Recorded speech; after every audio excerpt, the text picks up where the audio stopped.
கர்த்தராகிய இயேசு கிறிஸ்து நாமத்திற்கு மகிமை. உங்கள் அனைவருக்கும் என் ஸ்தோத்திரங்களை நான் தெரிவித்துக் கொள்ளுகிறேன். நமக்கு வெற்றி தரும் வேத வசனமும் பாடலும் என்ற இந்த நிகழ்ச்சியில் உங்களை சந்திப்பதிலே மிக்க மகிழ்ச்சி அடைகிறேன். இன்றைக்குரியதான வேத வசனம் 2 ராஜாக்கள் 20ஆம் அதிகாரத்திலே 1 முதல் 6 வசனம் வரைக்கும் உள்ள காரியத்தை நாம் பார்ப்போம் என்றால், தேவன் எசேக்கியா ராஜாவுக்கு இறங்கி செய்த விண்ணப்பத்தை கேட்ட பதிலை நாம் இந்த அதிகாரத்திலே கேட்க முடியும். அப்படியாக சொல்லப்பட்டிருக்கிறது.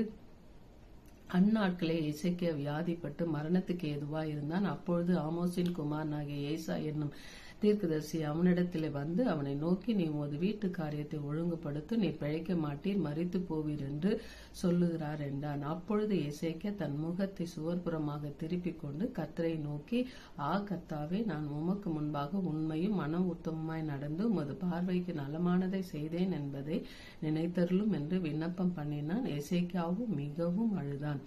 ஏசாயா பாதி முற்றத்தை விட்டு அப்புறம் போகிறதற்கு முன்னே கர்த்தருடைய வார்த்தை அவனுக்கு உண்டாகி அவர் சொன்னது, நீ திரும்பி போய் என் ஜனத்தின் அதிபதியாகிய எசேக்கியாவை நோக்கி, உன் தகப்பனாகிய தாவீதின் தேவனாயிருக்கிற கர்த்தர் சொல்லுகிறது என்னவென்றால், உன் விண்ணப்பத்தை கேட்டேன், உன் கண்ணீரை கண்டேன், இதோ நான் உன்னை குணமாக்குவேன், 3ஆம் நாளிலே நீ கர்த்தருடைய ஆலயத்துக்கு போவாய், உன் நாட்களோட 15 வருஷங்களை கூட்டுவேன் என்று சொல்லி பதில் கொடுக்கிறார் கர்த்தர். ஆமென்.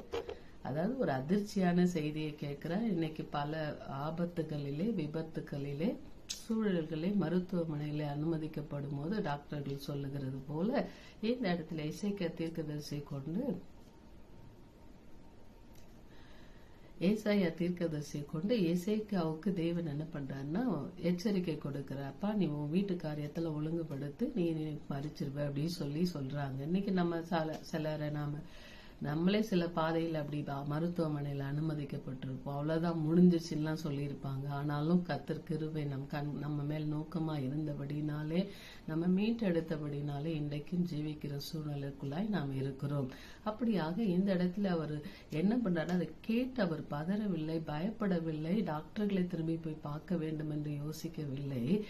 சுகத்தை கொடுக்கிறவர், ஜெபத்தை கேட்கிறவர், கண்ணீரை காண்கிறவர் கர்த்தர் என்பதை உணர்ந்து சுவர்புறமாக திரும்பி அவர் என்ன பண்றாரு அப்படி சொல்லி பார்க்கும் பொழுது அழுது கர்த்தரை நோக்கி விண்ணப்பம் பண்ணுகிறார். விண்ணப்பம் பண்ணும் பொழுது அதுக்குதான் கர்த்தர் பதில் சொல்லுகிறார், உன் விண்ணப்பத்தை கேட்டேன், உன் கண்ணீரை கண்டேன், இதோ உன்னை குணமாக்குவேன் அப்படின்னு சொல்லி இந்த 3 வார்த்தையும், திட வார்த்தையும் இன்றைக்கு அதிகாலையிலே உங்களையும் என்னையும் நோக்கி வருகிறதா இருக்கிறது.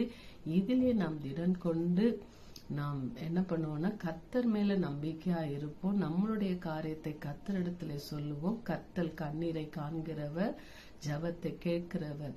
அதுக்குதான் அவருக்கு சொல்லப்பட்டிருக்கு, ஜெபத்தை கேட்கிறவரே மாம்சமான யாவரும் உம்மிடத்திலே வருவார்கள் என்று சொல்லப்பட்டிருக்கிறது. அப்படியாக நாம் அவரிடத்திலே போவோம், அவர் நமக்கு பதில் கொடுப்பார். ஹல்லேலூயா. இதை உணர்த்தும் வண்ணமாக ஒரு பாடலை பாடி தேவ நாமத்தை நாம் மகிமைப்படுத்தலாம். ஹல்லேலூயா. ஜெபம் கேட்டீரையா, ஜெயம் தந்தீரையா, ஜெபம் கேட்டீரையா, ஜெயம் தந்தீரையா, தள்ளாட விடவில்லையே, தாங்கிய நடத்தினீரே, தள்ளாட விடவில்லையே, தாங்கிய நடத்தினீரே, புகழ்கின்றேன் பாட்டு பாடி புயல் என்று ஓய்ந்த புது ராகம் பிறந்தது,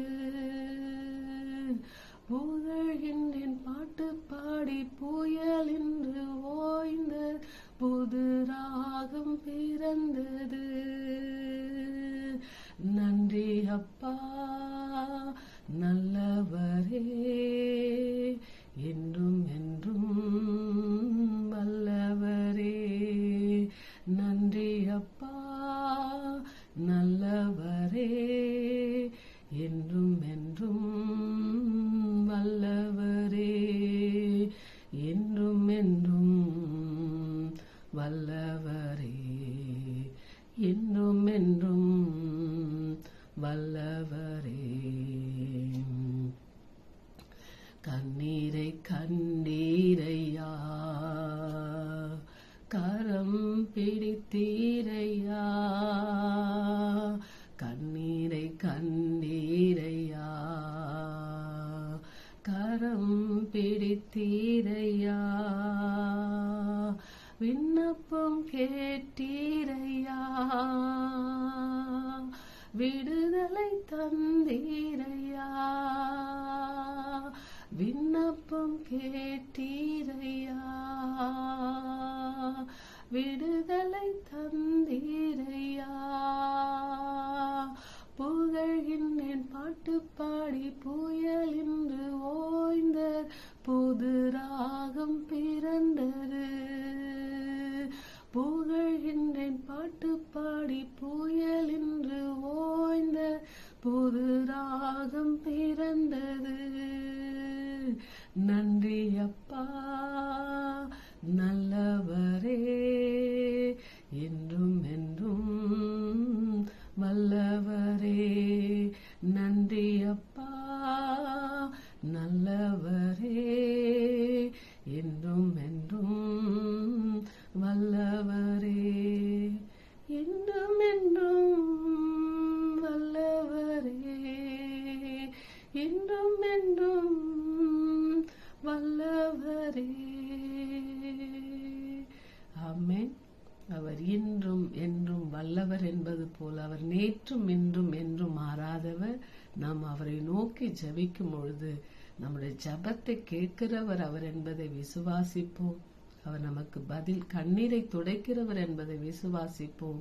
என்னை நிச்சயமாய் அவர் குணப்படுத்துவார் என்று விசுவாசித்து நாம் வியாதிக்கு பரிகாரியாக யெகோவா ரஃபாவை நோக்கி நாம் ஜெபிப்போம். கர்த்தருடைய வார்த்தையை தள்ளி போட்டுவிட்டு, ஸ்தோத்திரம் மன்னியுங்கள், டாக்டர்களுடைய வார்த்தைகளை தள்ளி போட்டுவிட்டு கர்த்தருடைய வார்த்தையை தரித்துக் கொள்ளுங்கள். அந்த வார்த்தை நம்மளை பலப்படுத்தும், நம்மளை உயிர்ப்பிக்கும், மீண்டும் நம்மளை ஸ்தானத்திலே நம்மளை நிலைநிறுத்தும். ஆமென்.